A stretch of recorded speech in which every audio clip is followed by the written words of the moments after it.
Welcome to Mr. Hutchings History, where the past comes alive. Let's dive into today's story. All right, so we're taking a deep dive today into Canada's role in peacekeeping. Fascinating stuff, really. Yeah, and we're focusing on this pivotal moment, the 1956 Suez Crisis. Yeah. Now, imagine this. The Cold War is at its peak. Right.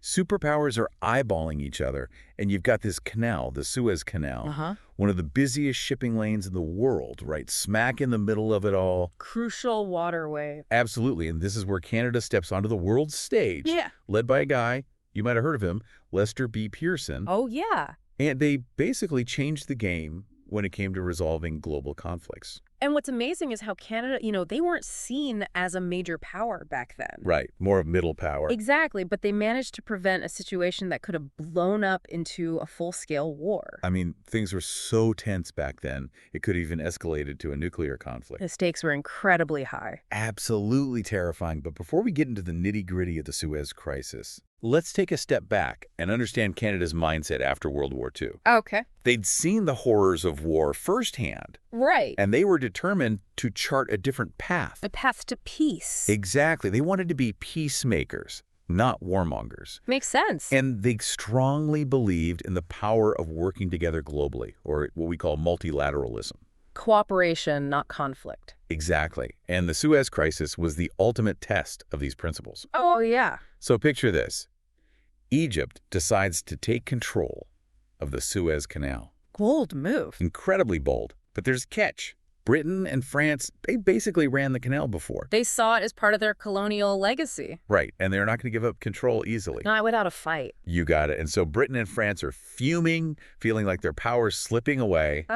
Then Israel jumps into the mix, looking to weaken Egypt. Oh, boy. And suddenly, bam, you have a full-blown invasion on your hands. Wow, so you've got colonial power struggles, control of this vital trade route, and the Cold War simmering in the background, ready to boil over. Talk about a powder keg. It's a recipe for disaster. It really is. So enter Lester B. Pearson. Our diplomatic rock star. He was Canada's Secretary of State for External Affairs at the time. A tough job. You can say that again. Imagine the pressure he was under. The whole world is watching, on the edge of their seats. And everyone's terrified that this regional conflict is going to drag the U.S. and the Soviet Union into a head-to-head showdown. The possibility of nuclear war was very real. It was a nightmare scenario, but Pearson, in a moment of sheer brilliance, comes up with a completely out-of-the-box solution. Okay, tell me. He proposes the creation of what would become known as the United Nations Emergency Force, or UNEF. Try UNEF for short. A peacekeeping force. Exactly. He's basically saying, let's send in a neutral force to referee this whole mess. Had anyone ever tried that before? Nobody. It was a completely new concept. Wow. Pearson envisioned this UN force separating the warring parties and forcing a ceasefire. And making sure all those foreign troops packed up and left Egypt. It sounds pretty radical for the time. It was a real game changer. I bet people were skeptical. Oh, you better believe it. I mean, would those powerful countries involved really just step aside and let this UN force take charge? It's hard to imagine. It really is. And that's what we'll delve into next. Okay. How did the world react to Pearson's audacious idea? Right. And could this brand new peacekeeping force actually pull it off? I'm hooked. Stay tuned, because things are about to get really interesting. Can't wait. We'll be right back after a short break. All right, so where we left off was this question of whether Pearson's idea would actually fly. Right. Would the world buy into this whole peacekeeping thing? It was a pretty bold move for the time. Totally. So let's get into how that played out. Well, you got to remember the context, right?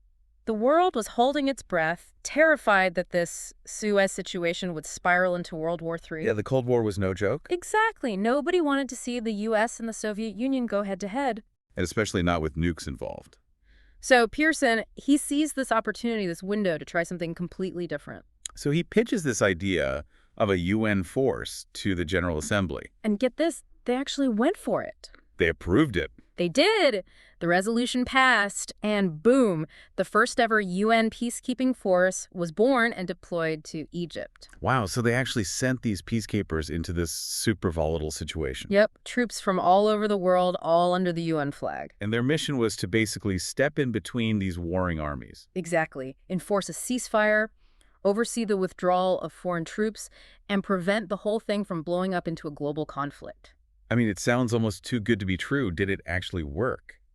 Well, you wouldn't believe it, but it did. The UNEF managed to pull it off. No way. They actually kept the peace, prevented a larger war. It was a remarkable achievement. So Pearson's crazy idea actually worked. It did, and the world took notice. I mean, he was awarded the Nobel Peace Prize in 1957 for his efforts. Wow, that's huge recognition. Yeah. It really was. And it wasn't just about recognizing Pearson. It was about acknowledging this brand new way of dealing with international conflicts. So this wasn't just a one-off success story. No, this was the birth of modern peacekeeping as we know it. A blueprint for the future. Exactly. And it had a profound impact on how the world saw Canada. Right. They went from this middle power to a major player on the world stage. Suddenly, they were seen as leaders in diplomacy and peacekeeping. It's a pretty incredible legacy. It really is, but history's never simple, right? There are always different perspectives, different ways of interpreting events. Exactly. And when it comes to the Suez Crisis and Pearson's role,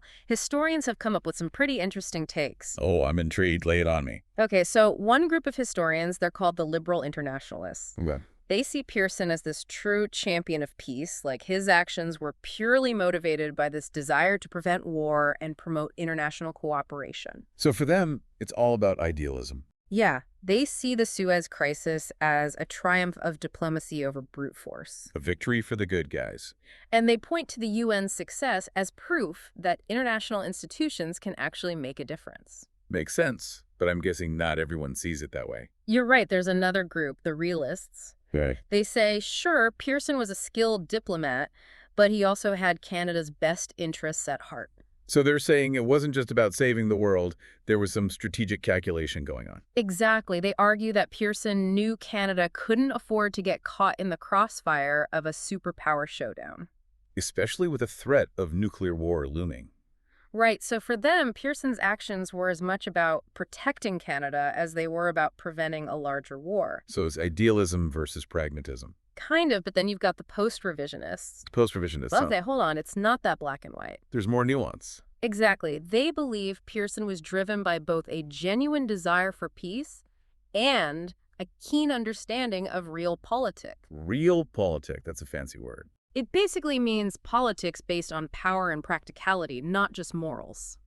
Okay, so the post-revisionists are saying Pearson was a mix of idealist and pragmatist. Right. He wanted to do good in the world, but he also knew how to play the game. That makes sense. It's rarely one or the other, right? Exactly. But even with this more nuanced view, there are still some historians who question whether Canada's role was truly altruistic. Oh, really? Yeah, these are the critical historians. Okay. They raise some important points about how peacekeeping, even with good intentions, can sometimes end up reinforcing existing power structures. So they're saying that even though Canada wanted to promote peace, they might have unintentionally helped maintain Western dominance during a time when many countries were trying to break free from colonial rule. That's a really interesting perspective. It is. It makes you think about the unintended consequences of even the most well-intentioned actions. Absolutely, and it shows just how complex and multifaceted history can be.